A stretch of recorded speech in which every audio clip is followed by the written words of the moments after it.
How do you replace the intangibles that Jamelle brought? I don't know if you can replace them, Mark. I think you got to try to figure out your team and what else, what other things you can do. The intangibles of his toughness, his leadership. You know, I called 2 kids in today about leadership. You know, I thought they had an opportunity yesterday. We had a little team meeting, and I thought they had an opportunity to talk to exert their leadership, and they didn't do it. And so today I brought them in at 9 a.m. and pointed that out to them. I think the leadership thing is what I'm most concerned about. That we have to take a different role in that, and other guys have to step up now instead of being they are the guys that people are going to be looking towards. And you know, on the floor stuff, I think that all kind of works itself out. You know, what you can do and how you're going to score and defend, and you know who you're going to try to go to get a basket at crunch time. We went to Mel some in the post. You know, when he was able to come through, he's a fourth-year guy, a strong guy. Basketball, I think, will sort itself out. I'm more concerned with the intangibles of toughness, you know, bringing it in practice every day, the locker room, the leadership, and that's what we started working on, you know, as soon as the season was over, and every day it's a constant thing. Will having no seniors next year make it that much more difficult for a leader, or do you feel Taylor's? Well, I think other guys have to step up. I don't think, as I mentioned, I don't think you just anoint somebody a leader. I think leaders developed and they emerge, and they, you know, guys are playing with confidence and have played minutes, kind of step up into those roles. We have several guys who can step up into those roles. Now it's their time to go ahead and do it. I don't think one guy. I thought, you know, Stanley. I thought Danny Morsey did a good job of leadership. I thought Taylor, I thought the captains, Mel, obviously. I thought, but in terms of leadership, you need guys who are willing to follow as well. And I thought our guys, our other guys, did a good job of following the lead. You know, you can have guys who want to lead, but the other guys are always resistant, then it doesn't work as well. And I thought the guys that you know, our sophomores and our freshmen did a good job of following the other guys in the right direction as well. And so that's important. Going back to recruiting, how many scholarships are you able to give out in this upcoming class? I guess the guys who are juniors right now. Well, it's a little. We don't have any seniors, so we're trying to figure out. Not trying to figure. We have figured it out. We've got a commitment from one already, and so we really got one more scholarship left. If we give that this spring, right now, there's a guy or two we're involved with that we don't have anymore. Mm-hmm. If we don't use it, then we've got one more to give this summer to, you know, the next class, 2010 class. And so if there's a guy or two we're trying to get. If we don't get them, then we're just going to hold on to it and being able to recruit a junior over the course of the summer that would be, you know, will be signed next fall, next November for the following class, 210. What kind of player would that be? Post. I take it everyone's coming back. You're not losing anyone. As of today, you know, as of today, as of yesterday, everybody's in the fold. You just never know. There's so many young kids transferring and leaving programs across the country. It's just staggering. But they all leave for different reasons. But so far, knock on wood, we seem to be okay. What did you see from Bev and Cameron last year that they did well and that they can improve on their next year? Well, I think they did some things well. I think there's a lot of improvement. You're a freshman. There's a great deal to work on, and we went through with each guy. We have a year-end meeting with each guy, and I did that last week and outlined, you know, their strengths and what they need to improve on. And the staff right now is putting together individual plans for each guy that they need to work on over the course of May and June, and then we get back in the summertime.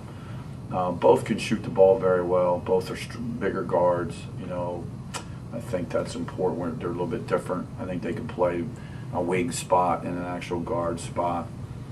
They both know defensively they need to work extremely hard on the defensive end and be able to contain the ball and guard the ball. And you know, I think both kids are very talented and have an opportunity. They're going to step in and play next year. We need both of them to be an opportunity to play next year, and they've got great opportunity because we lose two guys who played a lot of minutes. Are you worried about Taylor at all next year, just in terms of maybe him thinking he might have to do more than what he really needs to? No, not yet. I mean, I think that's something that'll unfold as the year goes on. You know, those will be discussions and see how practice goes and see how we start to play. He's got to play an important role in what we're doing, but we have players around him we think are good players and can score and can defend and rebound and guys come off the bench we hope can do the same thing. So we hope. I don't think that's an issue right now, and as a coach, won't let it be an issue.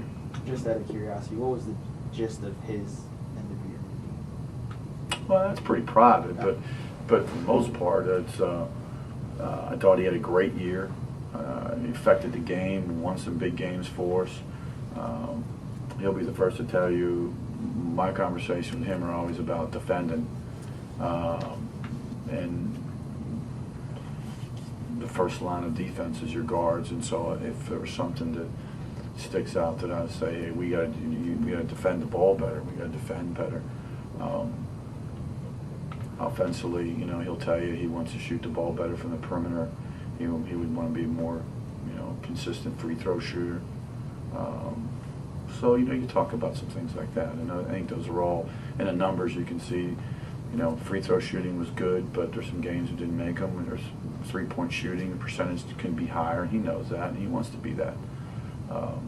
And I would think defense is something we spoke about throughout the season. Your seniors were pretty beat up in the last game. The guys that are coming back, were there any injuries at the end of the season? No, even Danny was. When you win, you know, your face doesn't hurt as much.